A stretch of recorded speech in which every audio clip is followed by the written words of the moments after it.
ನಮಸ್ತೆ ಫ್ರೆಂಡ್ಸ್, ಇದು ಅಚಾಚ ಅಂಥೇಳಿ ಅನಿಲ್ ಬಳಂಜಿ ಅವರು ಕೊಟ್ಟದ್ದು.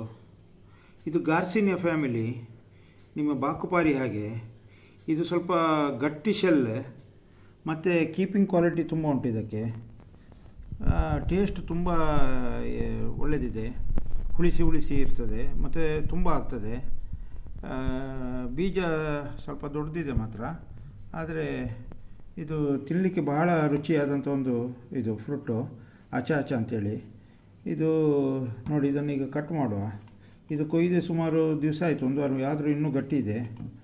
ಇದನ್ನೇ ಕಟ್ ಮಾಡುವ. ಇದನ್ನು ಹೀಗೆ ಕಟ್ ಮಾಡೋದು.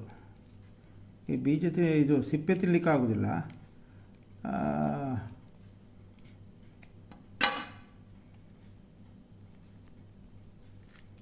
ಈಗಳಿ ಹೀಗೆ. ಇದು ಈ ಬಿಳಿ ಬೊಂಡು ಉಂಟಲ್ಲ, ಇದನ್ನು ತಿನ್ನುವಂಥದ್ದು. ಬಹಳ ರುಚಿಯಾದಂತಹ ಒಂದು ಫ್ರೂಟು. ಹುಳಿಸಿ ತಿನ್ನಲಿಕ್ಕೆ ಭಾಳ ಟೇಸ್ಟ್ ಇದೆ. ಅಚಾಚ ಅಂಥೇಳಿ ಅನಿಲ್ ಬಳಂಜಿ ಅವರು ಕೊಟ್ಟದ್ದು.